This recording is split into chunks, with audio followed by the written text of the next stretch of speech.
light is red, the kids are in bed, which means it is time for Mile High Musings with me, Aaron Yowell, right here on IE Sports Radio, your direct feed for all that is sports.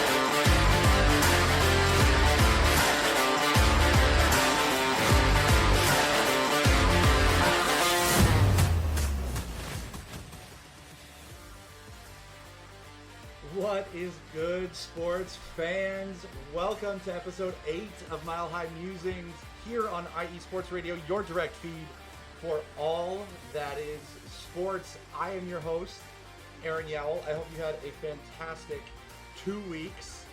We have a lot to get to tonight, just like last week, and I promise you that I have put time in to my microphone setup. The new headphones input thing that I was waiting on didn't pan out like I wanted it to, but I have been troubleshooting my microphone and my input, and so I haven't had any issues with it tonight or today. But this every other week thing, man, it makes for long segments, and I'm sorry. Show schedule's got to stay fluid. I appreciate you sticking with me and tuning into the show. My new job just ebbs and flows, like all jobs, I suppose. I sound like a young buck on the workforce, but having been a teacher for 15 years and then changing careers, man, it's brought an intense learning curve, and I'm getting used to it, so I appreciate your patience and sticking with me. That is for you listeners and for everybody here on the network who has stuck with me through all this. Ladies and gentlemen, boys and girls, sports fans of all ages, it is time. Let us ascend to the top of the peak and breathe in that rarefied mountain air as I bring you sports takes a mile above the rest. I also have the squeakiest chair on the planet, which is absolutely, literally killing me right now. On today's pod, we're going to talk about the Broncos preseason games. There were 2 of them, one against the 49ers and one against the LA Rams. The Rockies are still playing baseball. It's true. Not great, but we're going to talk about a paradigm shift in segment 2, so hang with me on that. We are 6 days away from the start of college football. Well, I mean, technically we had games yesterday, but our local teams, don't kick off until next week. And then we're going to stop by Ball Arena and see what's going on during the offseason. But before we get to that, let's handle our business. For the last 9 years, IE Sports Radio has been bringing you amazing content ranging from interviewing legendary athletes, coaches, and other authorized media personnel to building tailor-made shows dedicated to all major sports cities around the country. Make sure to follow us at IE Sports Radio on Twitter, Instagram, Facebook, and TikTok to keep up with the latest in sports and with our shows. Also, make sure to check out our daily updated website, iesportsradio.com. At iesportsradio.com, you can see our daily show schedule and all of our show pages with personal bios and the podcast feed for each individual show, including this one, Mile High Musings. Check out the show page at iesportsradio.com/Mile High Musings. In addition to our show pages, you can catch the IE Sports Radio blog, Hall of Fame, Fans of the Month page, and our merchandise shop, including t-shirts, tank tops, caps, long sleeve shirts, hoodies, and so much more. For nearly a decade here at IE Sports Radio, we've continued to be by the fans and for the fans, and we thank each and every one of you for all of your support and for making IE Sports Radio your direct feed for all that is sports. What's good, sports fans? It's Aaron Yowell, the host of Mile High Musings here on IE Sports Radio, your direct feed for all that is sports, and I am here to tell you about a new sponsor on the network, Planet Jerky Premium Brisket Beef Jerky. Planet Jerky is the official jerky of the 2022 California League champion Lake Elsinore Storm, single A affiliate of the San Diego Padres. This all brisket beef jerky offers gluten-free options, contains no MSG, no sodium nitrate, is low in sugar, and high in protein. That's my favorite part. This is some of the best beef jerky you can get your hands on, and for a limited time, you can win 4 tickets to see the storm or win 4 bags of this delicious jerky. All you have to do is visit planetjerky.net. That's planetjerky.net. Place your order, follow Planet Jerky at Planet Jerky, and then DM them, letting them know you bought their premium jerky because of hearing this ad right here. You'll then be entered into a raffle that ends August 1st. Once again, a huge shout out to our sponsor, Planet Jerky, premium brisket beef jerky, the jerky that's on a whole other planet. Let's kick off tonight's Mile High Musings here on IE Sports Radio, your direct feed for all that is sports with our beloved Broncos. In this house, we praise the Lord and cheer for them Denver Broncos. 2 weeks have passed, and that means our Denver Broncos have played now the last of their meaningless games. Jump back a week, Saturday, August 19th, Denver traveled to Santa Clara, California to face the 49ers in what turned out to be a field goal fest, and that actually mattered to the Broncos. The field goals, I mean. When I say meaningless football, I mean the wins and losses are meaningless. There is so much that coaches are getting from these games, so don't get twisted. They mean something, but the outcomes, who cares? Nobody cares. Our kicker position is in flux and has been in flux. We had 2 kickers on the roster going into week 1 of the preseason. Both kicked in week 1, and we needed to solidify some things. And the coaching staff needed to see if Yip Boy, a.k.a. Brett Maher, could actually be productive again.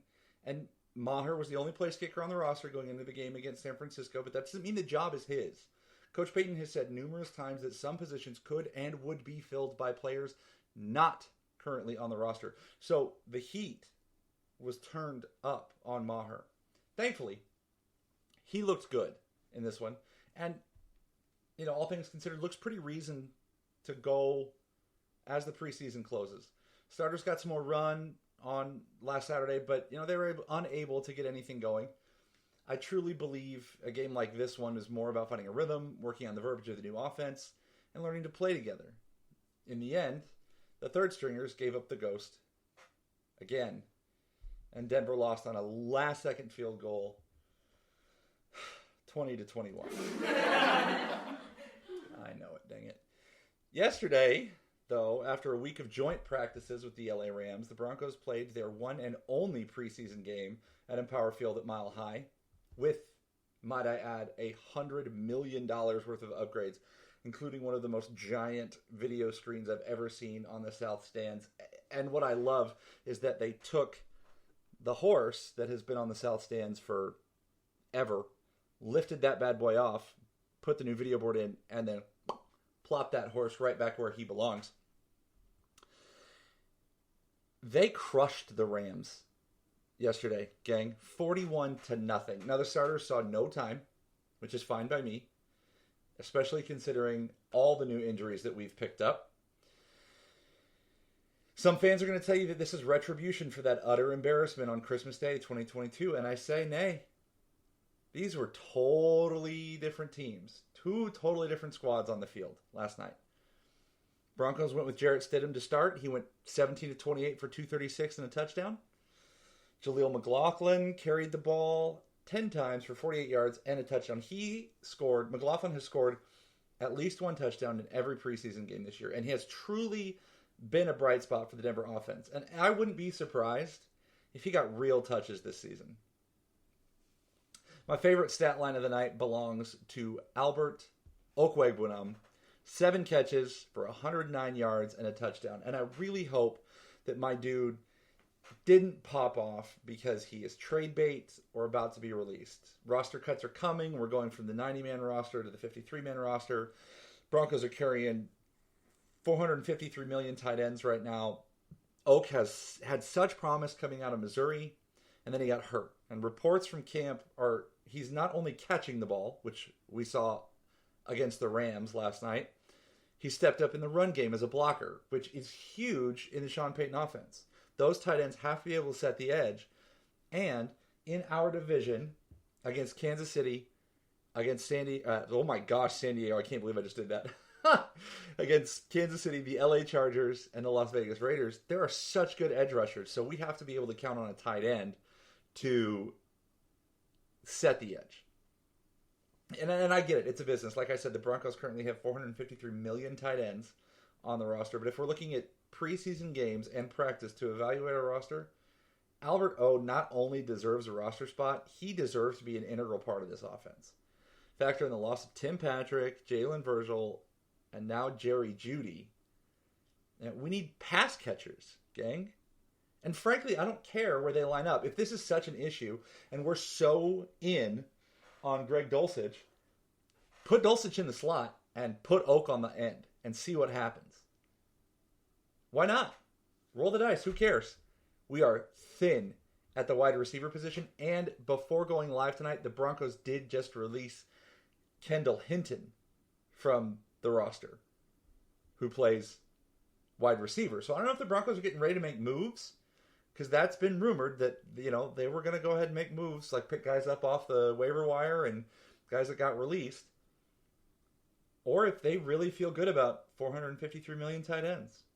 Not sure. You saying Bassey, DB, had another interception in this one. And so did rookie standout Drew Sanders. And apparently, defensive coordinator Vance Joseph has some tricks up his sleeve vis-a-vis Drew Sanders. I don't know. Dude looks athletic. He looks like he's going to fit in well with the outlaw Josie Jewell and Alex Singleton. Maybe he's Kenny Wu. He's the third Bash brother. That'd be awesome. He's 6'5". He's built like a Mack truck. He's athletic as hell. Like, let the kid play. And I think the injury bug could help him out. But it's time for the moment that you all came here for, and that is the spice. Too many fans put too much emphasis on these games, on open practice, on OTAs. If we were to step back and boil down what the Broncos go through during OTAs, training camp, and the preseason, walk it back to when we as kids played sports, even at the high school level. You had, like for me as a basketball player, you had November camp, and then you had your preseason scrimmages, and then you had non-conference play, and then you had league play. And as much as you wanted to win those non-conference games, playoff seeding didn't matter until we got into league play. Now, I'm not saying that that's the case for Denver, because we need all the dubs we can get. But, Denver fans, we've got to stop thinking that one offseason, one OTAs, one training camp, and one preseason is an adequate sample size, one way or the other. Hear me out. I'm not just dunking on the people who are all out on Sean Payton already. I am asking Bronco fans to be objective and chill the hell out. Sean Payton is a proven NFL coach. We, the royal we, cannot effectively judge him based on his body of work in Denver since he took the job. You must consider the state of the organization when he took over, first and foremost. So if the offense isn't connecting at practice like you want them to, walk it back 365 days. Now, I know Broncos fans have been burned more often than not by head coaches, way more times than not, dating back to the Josh McDoofus days. I was talking about it with whoever would listen in my house today, and it usually is just the wall. But if you take out the John Fox, Gary Kubiak small sample size, going back to Mike Shanahan, we've been just torched by coaches. And we actually have a proven commodity running the organization now. So just pump the brakes. And not only are Denver fans, and I'm calling myself out on this one, so stay with me. Not only are Denver fans so quick to dig their heels into knee-jerk reactions when the team isn't clicking in a preseason game or on the practice field, we are also so quick to identify and feel sorry for guys because they wrote it out. And I find myself doing that with players on this roster. Again, it's a business. I look at a guy like Albert O.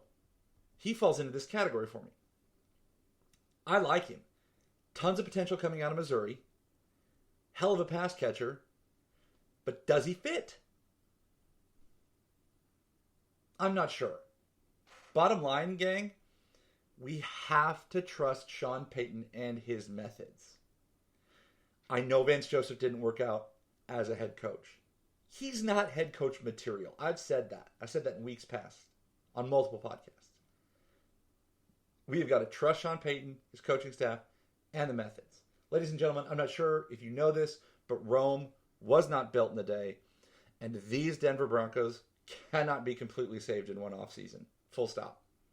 So slow down, Bronco fans, and expect pain in the change. The best things are the hardest. That's what I tell my daughter.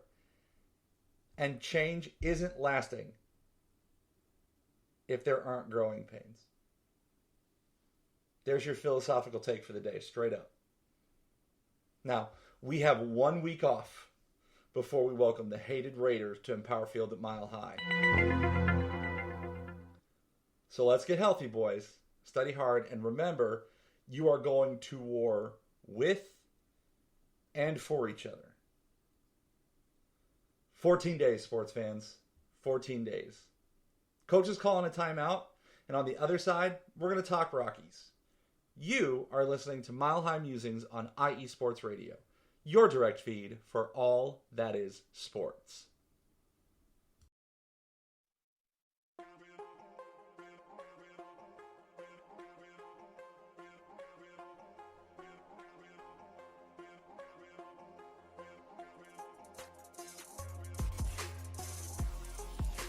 Hello, ladies and sinners. Hello, sports fans around the world. Hello, IE Sports family. This is Cale Henderson, the host of IE Vegas, the Sin City Sports Show, presented by IE Sports Radio. If you folks are interested in sports in the Vegas area, if you're wanting to have a blast for 1 hour, every Tuesday night from 7 p.m. Pacific Standard Time to 8 p.m. Pacific Standard Time, this is a show built for the Vegas sports fans, where we feature the Las Vegas Raiders, the Las Vegas Golden Knights, the Las Vegas Aces, and the University of Las Vegas, Nevada Rebels. Hopefully, fingers crossed, MLB team coming soon. Either way, if you folks are looking to have a blast for 1 hour each and every week, tune in Tuesday, 7 p.m. Pacific Standard Time to 8 p.m. Pacific Standard Time. If you folks are interested in Vegas sports news, go to our Twitter, at SinCities_IESR, and you can speak with me, the host, Cale Henderson, at Cale_Henderson on Twitter. At any time, be happy to reply. Always want to reach out to our fans. Again, the Sin City Sports Show, presented by IE Sports Radio, your direct feed for all that is sports.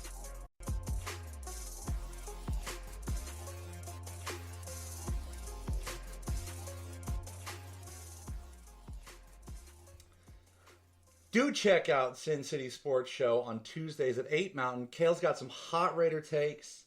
And I got to be honest with you, yeah, we don't like the Raiders, Chargers, and Chiefs here in Broncos country. But don't be ignorant.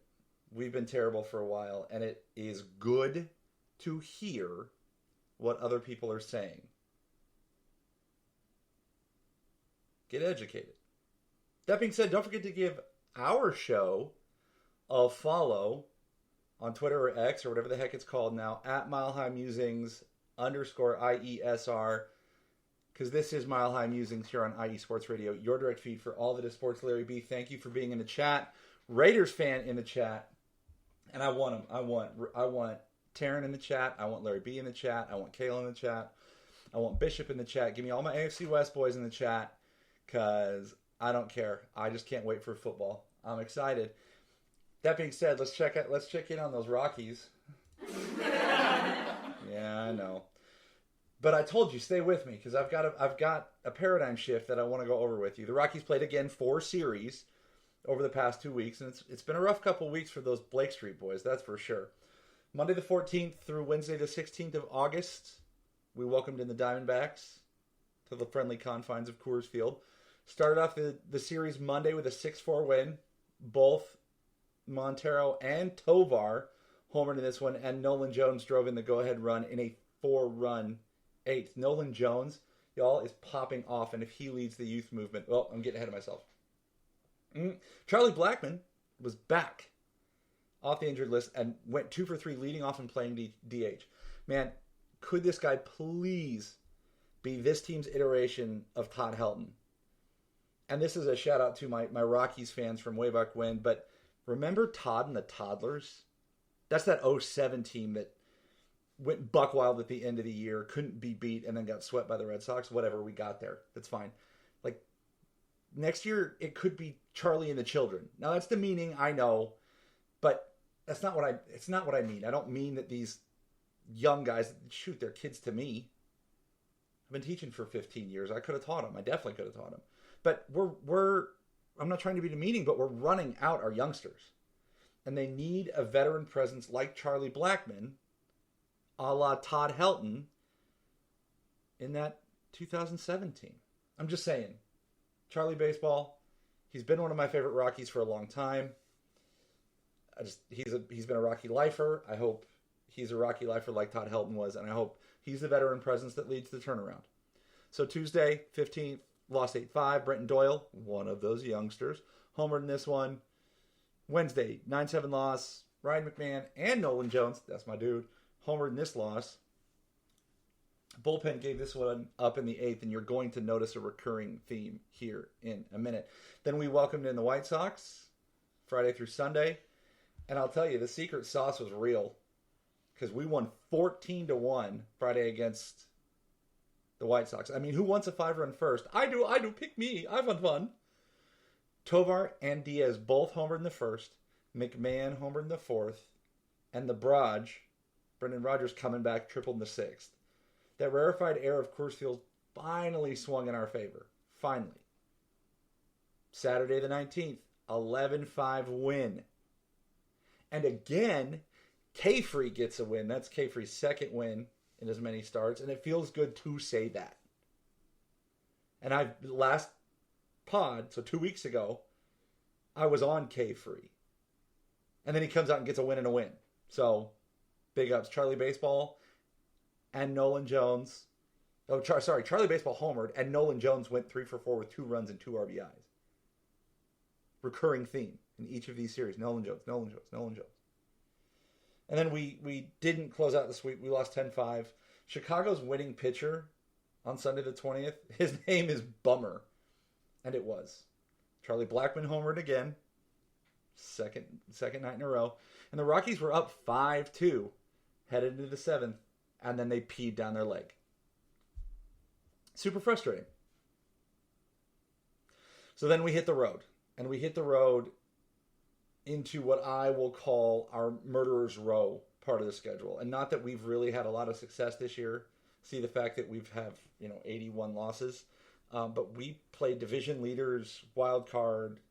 Coming up next week, we have the scariest team in baseball, I think, the Atlanta Braves. But that's getting ahead of myself. So Monday was a travel day. Tuesday, August 22nd, we're finally in this week. 12-4 loss at Tampa. I mean, there was nothing good to report here, folks. Tampa's fighting for positioning in the AL East, and we got spanked. Then the 6-5 loss in 10 on Wednesday the 23rd. Elias Diaz went 3 for 4 with a homer and 3 RBIs. And the Rockies had a 5-3 lead heading into the 9th. Couldn't close the deal. Pod favorite Austin Gomber went 6. He gave up 7 hits and 3 earned in a no decision. I mean, Tampa's good, gang. And then we closed the series getting swept. A 5-3 loss. Nolan Jones homered again in this one. He was 3 for 4, and Charlie Blackmon was 2 for 4 in the 5-3 loss on Thursday the 24th. But they had no help. They had no help whatsoever. And we traveled up the coast to Baltimore.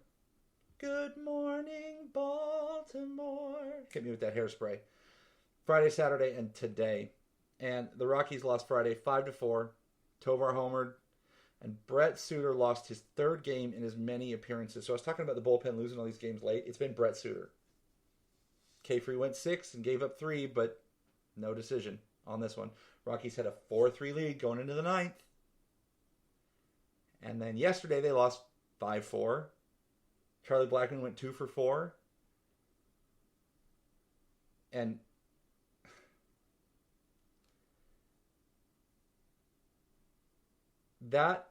sorry, I just got twisted on my notes here. Blackmon goes 2 for 4, and Saturday's game was the first time the first game that the Rockies starting pitcher took the loss since August 13th against the Dodgers. So let me say that one more time. Saturday, August 26th, was the first time that a Rockies starter lost in 2 weeks. So the Rockies are getting quality starts. They're getting a little bit of run support, other than, I mean, I guess, yeah. But I went back and I double-checked. So even that 12-4 loss to Tampa, starter didn't take the loss on that one. No. So we're making progress with the starters at least. And K-Free's kind of getting off the schneid, which is the way you want it to be. And then today, thank God, the Rockies halted a 6-game losing streak with a 4-3 win. The Rockies released Jerickson Profar and called up Hunter Goodman, number 15. He made his major league debut today at first base. He went 2 for 4 with a run, the winning run, and an RBI. Michael Toliat hit his 4th home run of the season. All hail the youth movement, ladies and gentlemen. Today, on the way home from church, I was thinking about the Rockies as I was driving the truck silently as we listened to songs and talked, and our daughter was talking with us. But I was able to zone out for a quick second as she gave us a break, and I chose to think about the Rockies. And today I choose to think about the Rockies differently, to see them through a different lens. I'm even wearing my Rockies hat as I record this podcast. I just don't want to live in a negative headspace. I'm not giving them a pass.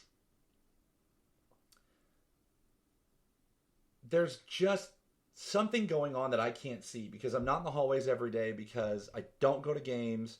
There's something that's going on that I can't see. And now listen, it doesn't mean the spice isn't going to be there, ladies and gentlemen. But I'm going to choose to look at the positive. And even with all the losses, all 81 of them, there have been bright spots. And in a season so long, and at this point where you're just praying to God that we don't lose 19 more, and ladies and gentlemen, it is very, very likely that we will lose 19 more, because see the fact that I said we play Atlanta coming up, and then we have a lot of divisional games. You've got to look at microscopic improvements and small points of hope, like our young players and our starting pitchers coming around. Our bullpen needs help, and we have gone out when we made all of our trades, and we have got our hands on pitching prospects and back-end bullpen guys, and that's what we need. You have Gomber, Chase Anderson if he gets healthy. K-Free looks like he's turning it around. You know, we need help in the bullpen. And I think win, lose, or draw, if we are 62-100 this year, if we are getting our rookies out there and our young buds out there to play, I think it is going to pay off for us in the long run. Don't get me wrong. We're not going to be the Astros and go from worst to first. First of all, we don't steal signs. So that definitely ain't it. If we were stealing signs, we wouldn't have 81 losses already. I said it. Don't hate me. I said it. You have a 162-game season. Like I said 2 weeks ago, that's a long season, and you have, at this point, you have to look for the positive. Like I was saying, that dadgum silver lining that we're forced to look at with the Rockies.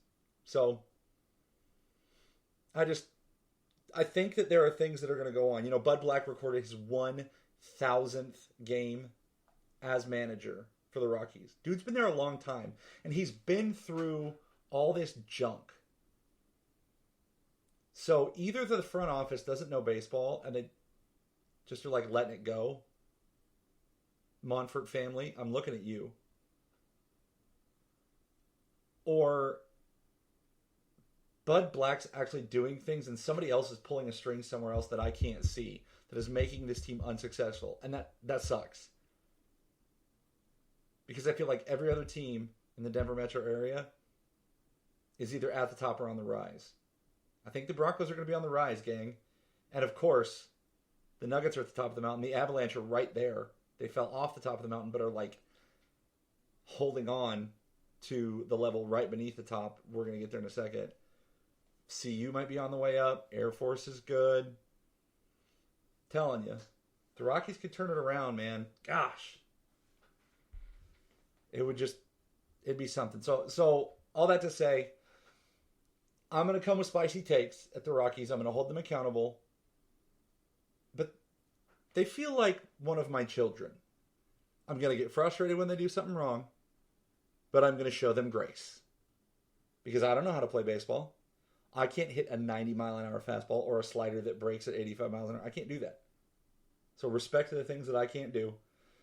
I choose today to have a different outlook on the Rockies. And with that, the pitching coach is headed out to the mound, so we are headed to a break. You are listening to Mile High Musings on IE Sports Radio, your direct feed for all that is sports.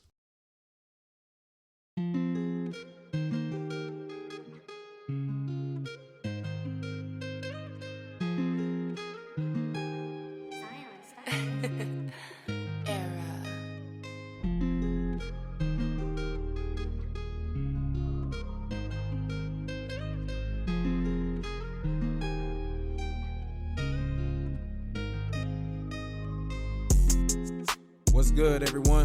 It's Drewski, the host of Heart of Texas Sports on IE Sports Radio, your direct feed for all that is sports. On this station, we cover everything in the Dallas-Fort Worth, Texas area. From where we cover the Dallas Cowboys, the Dallas Stars, Dallas Mavericks, Dallas Wings, Texas Rangers, TCU, SMU, we cover it all right here every Wednesdays from 9 to 10 p.m. Central Time. Make sure you stay live with me on the Heart of Texas Sports on IE Sports Radio, your direct feed for all that is sports.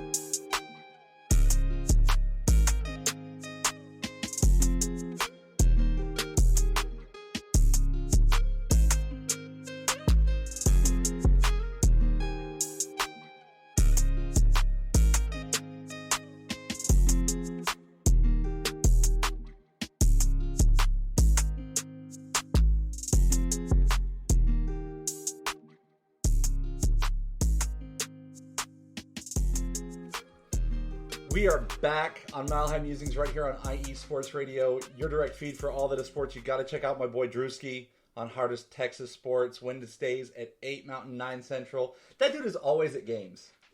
His Insta feed is full of game picks. I'm just telling you right now, that dude is blessed. Hashtag blessed. Y'all, we've picked up a lot of new shows since I didn't take a week off. Don't get twisted. I worked like 25 hours of overtime last weekend. So I didn't take a week off, but we picked up some new shows. Spaced Out Sports, our Houston show. Where You At Sports Chat, our Louisiana sports show, and many more. The Show of the Land, our Cleveland show. Be sure to check everybody out. You can go to iesportsradio.com for a full list of all of the shows on the network.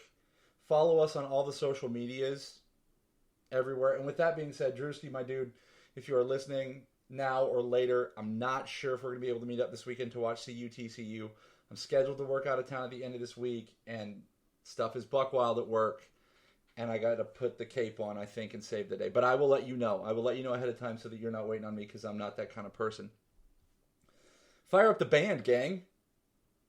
Let's tailgate. We are 6 days away from CU, CSU, and Air Force kicking off the season. Oh my God, I can't wait. I love football. I didn't play, but God, I love it. I cannot wait. I cannot wait for college football in 6 days. I cannot wait for NFL in 14 days. Y'all, my daughter Penny has gymnastics from 10 to 11 on Saturdays. I cannot tell you how perfectly that works out because we will get done with gymnastics. I will put the game on probably on my phone, put it on the magnet holster in the car, and force my poor 5-year-old to listen to the game as CU travels south to Fort Worth, Texas to play TCU. So with that being said, CU is playing at TCU, 10 a.m. Mountain, 11 a.m. here in Texas on Saturday. The game is on Fox, and it is the headliner. It is the big game on Fox. Thank you, Coach Prime, for that. A lot of what we're experiencing with CU and all of this media thing is Coach Prime, gang. It's not because they're going to be magically good.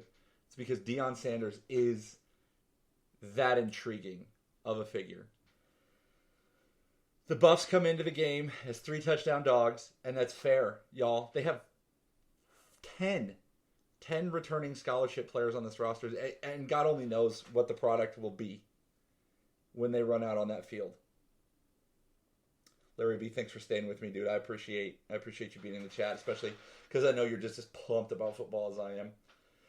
it's really hard to game plan for a team like CU right now. I'm not saying that because, Shedeur Sanders is explosive, and he is. I hope that he has that S on his chest. And, Torrey Hunter is incredible, and like with all the new transfers and all the guys coming in, that's the thing that makes it hard. It's not because CU's dynamic. Hell, they might be. But there's no film on them as a team. You can look at the offensive coordinator's offense from Kent State, and you can look at what Shedeur Sanders did at Jackson State, and this guy did here and there, and you have to piecemeal it together. And look, Sonny Dykes and TCU, they're real good. And they deserve to be 3-touchdown favorites on Saturday. That's for sure. I want CU to cover. At minimum, I want them to cover. 2-touchdown loss, I'll take that. But y'all, I'm never gonna count Coach Prime out. I'm not. But they're headed into hostile territory, and every single weekend, they're gonna have a target on their backs. And that's because everybody wants to go out and beat Coach Prime. That's the thing. So, if you've seen anything on Twitter X, Instagram, any of the stuff that they're putting out on YouTube about practices and stuff, and Coach Prime is not treating those Boulder boys like little snowflakes, and he's holding them accountable, and he wants them to fight, and he wants them to have a little dog in them. Gang, that's the coach you want. And if that's not the coach you want for you and your kid, they're not going to play D1 college football. There's your spice. Because you have to have a dog in you to play at that level. Or two.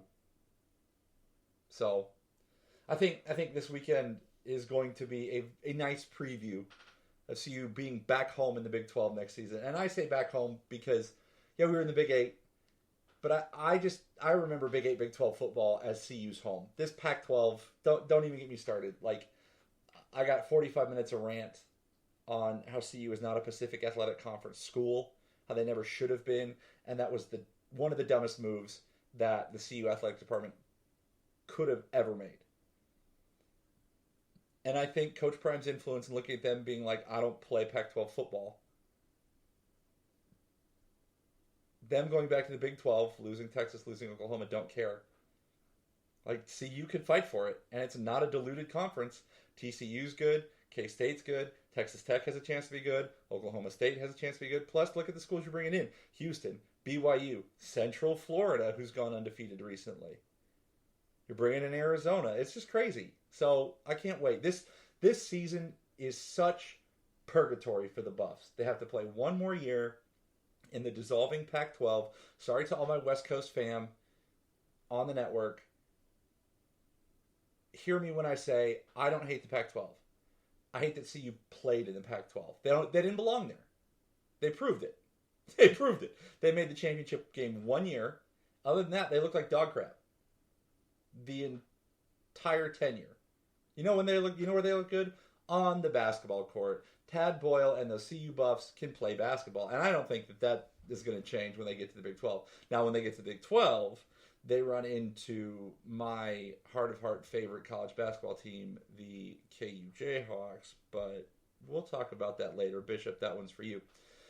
We also have our boys from Fort Collins squaring off against Washington State on Saturday. The Rams are 12-point underdogs in this one.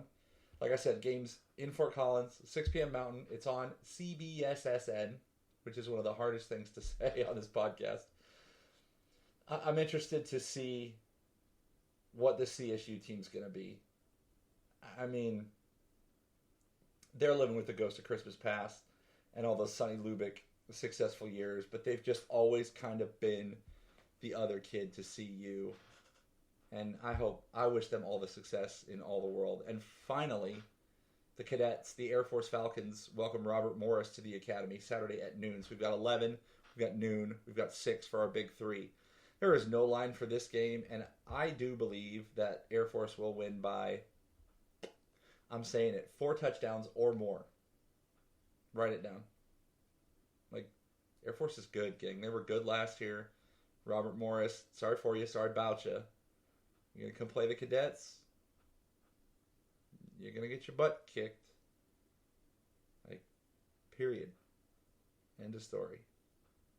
Couple quick shout-outs as we wrap up the college football segment here on IE Sports Radio with Mile High Musings. My alma mater, those UNC Bears, they play at Abilene Christian in Abilene, Texas on Saturday at 6 Mountain. And I am calling this one the Battle of House Yowl. My little sister went to ACU for a year before transferring across town to Hardin-Simmons to get her nursing degree. And your boy here, well, he signed up for that 5-year plan and is a Bear for life.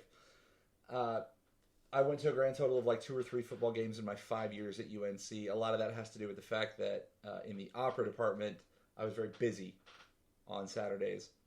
Also, we were terrible. But shout out to those Bears. And a quick shout out, because I did it 2 weeks ago and I'm going to do it again, to Panther Creek High School varsity team, spanked Frisco Independence High School, and Braxton Roberts went off. My man had 5 touchdown passes, should be player of the week, local player of the week, but he's got some tough competition. And my nephew, Preston James Carmen, helped contribute to a 21-6 win for the freshman team. He even had a rushing touchdown in the game. And I will tell you, I think that, I don't know if I said this last podcast. I think that playing center for a freshman football team might be the hardest position on the planet. You've got especially in Texas, you got the big defensive tackles that are built like me, 6'7", 275 pounds, as 14-year-olds, staring across from you, and you have to get that ball 5 yards deep because everybody's playing shotgun. Nobody's playing under center because they'd all die. And you just got to hope that you have an athletic quarterback back there. Thank God Preston is. He had 45 yards on the ground, completed 2 passes, both for first downs. You know, freshman teams, they're not slinging the pill as much as you think. But shout out to my boy, getting a dub and for cooking. Did you hear that? There is a timeout on the field, and that means it's time for a break. When we get back, it's crunch time! And I want to talk about the boys of Ball Arena. You are listening to Mile High Musings on IE Sports Radio, your direct feed for all that is sports. What up, Boston sports fans? This is Mikey Two Guns here, your host of Our Bleepin' City, airing every Wednesday night from 7 to 8 p.m. right here on IE Sports Radio, your direct feed for all that is sports. Please join me. We'll talk everything Boston sports, all the local teams, college teams. I'm even down to talk MMA, boxing, whatever you guys want. So join me every Wednesday night, 7 to 8 p.m. Chime in with your questions on the chat, tweet the show. We'll even have call-ins. I can't wait to hear from you guys. This is going to be a lot of fun. So once again, it's Our Bleepin' City. I am your host, Mikey Two Guns, every Wednesday night from 7 to 8 p.m. right here on IE Sports Radio, your direct feed for all that is sports. See you soon, people.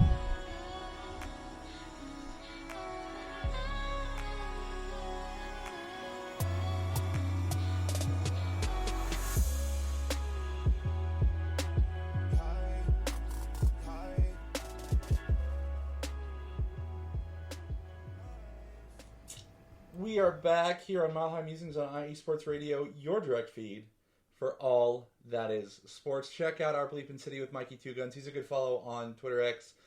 Show goes up Wednesdays at 7 Eastern, 5 Mountain.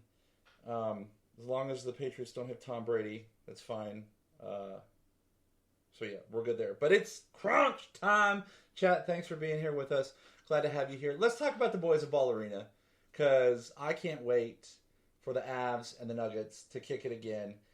And because our Nuggets sit high and mighty on their championship throne, wearing the crowns, I will talk about them forever. It's my show. I do what I want. There were several articles this week on ESPN talking about our champion, Denver Nuggets, as there should be. One such article, credit to, quote, ESPN staff, end quote, on the 22nd, predicts Nikola Jokic to win MVP and Coach Michael Malone to finish third in the Coach of the Year voting. Respectfully, I actually think those results might be flipped. Jokic could go out and win the MVP if he wants. Pardon my creaky chair for a second. You know what? I'm going to mute it. I adjusted my position so we can have a real chat here, listeners. I think Nikola Jokic could go out and win the MVP if he wants to. But I think he will, and probably would like to, defer to Jamal Murray this year. And I think Jamal Murray is going to pop the hell off. I said this at least once or twice on the pod in the last couple of weeks. Jamal Murray's due for a huge regular season. He's not playing for Team Canada this year. Jokic isn't playing for Team Serbia in the FIBA World Cup. I'm okay with that.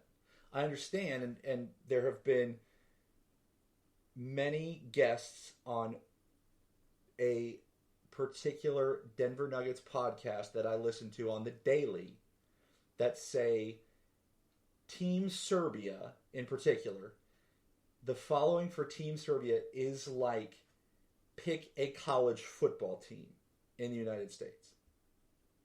So for Team Serbia to not have the best player in the world, full stop. I understand why they're upset. Team Canada, I think with Jamal Murray, you had a shot to make some noise, especially next to SGA and some of the bigger guys. But dude's coming off of being hurt. It's the first offseason. He hasn't been hurt or rehabbing. He played 100. Well, he didn't play, but his team played 102 games this year. Those boys deserve some rest.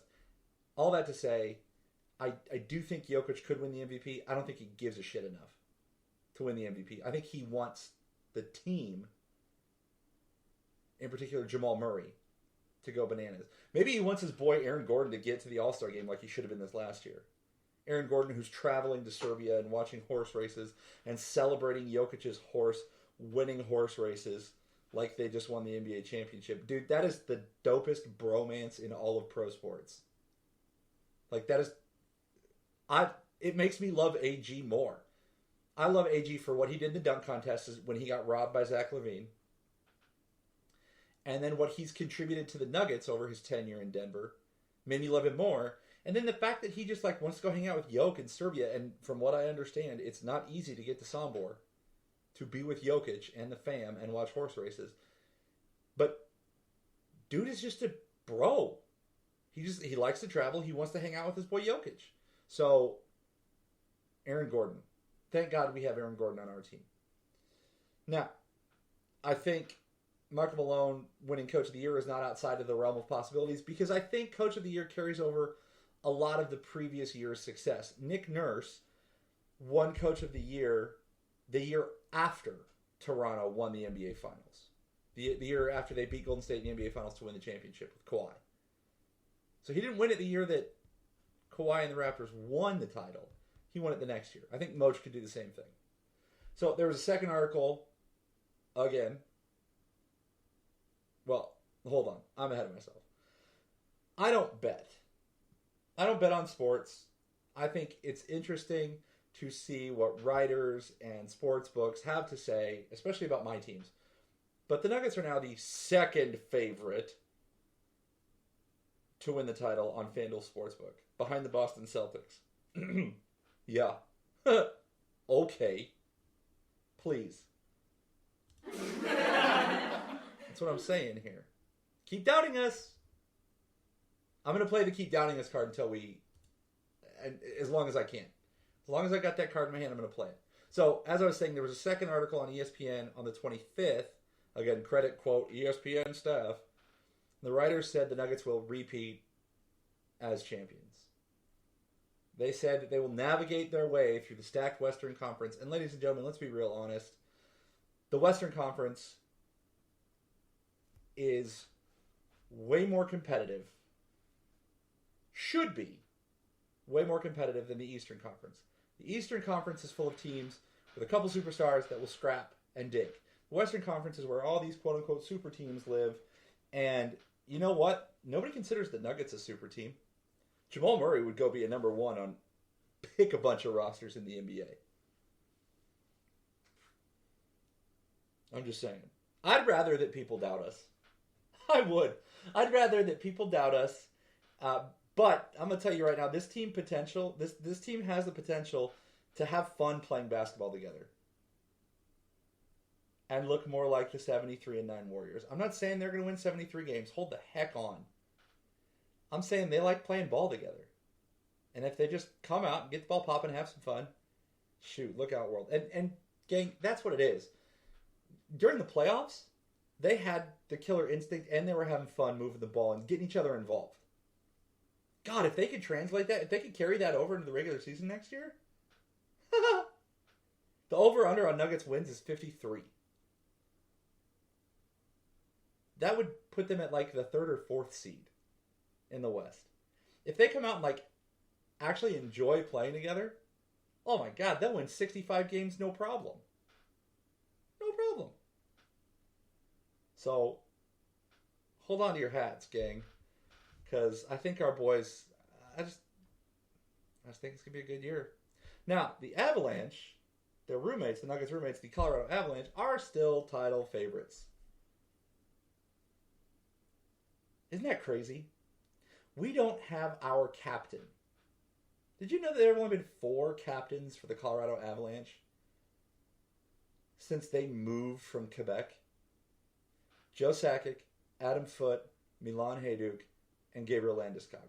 We will not have our captain, our locker room and bench leader this year, and we are still favorites to win the title. In an article on The Athletic by Julian McKenzie and Sean Gentile, the writers have the Avalanche as favorites, directly ahead of the Edmonton Oilers. Gang, I cannot trust the Edmonton Oilers. Connor McDavid is a stupid good player. I'd still rather have Nate McKinnon. Leon Draisaitl's a great number 2. I'd still rather have Mikko Rantanen. And it boils down to the fact that, not this past season, but the season before, everybody thought Edmonton was going to come in and make noise and knock us around. Yo, we swept them.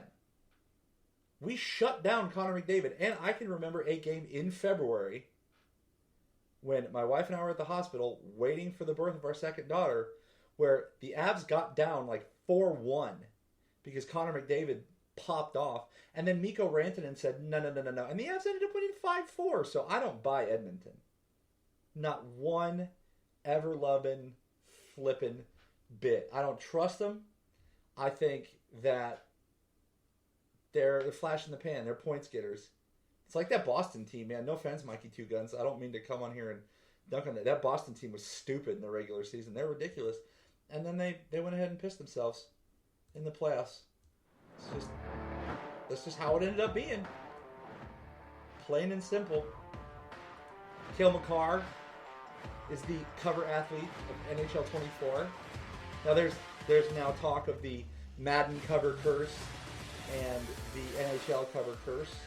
And I get it. Like, you know, cover athletes for the football franchise often suffer injury the next year. Tom Brady did not when he graced the cover of Madden 18, but he did lose the Super Bowl that year. And as for the hockey franchise, Patrick Kane of the Blackhawks actually won the cup the year he was on the cover, 2010. So let's hope Cale has a bit of that magic in him. I just think it's awesome, the amount of aw shucks and down to business guys in hockey. I think that's one of the things that makes me like hockey. But ladies and gentlemen, that is going to do it for us here on Mile High Musings on IE Sports Radio, your direct feed for all that is sports. Don't forget to check out all the other shows on the network and head over to social media.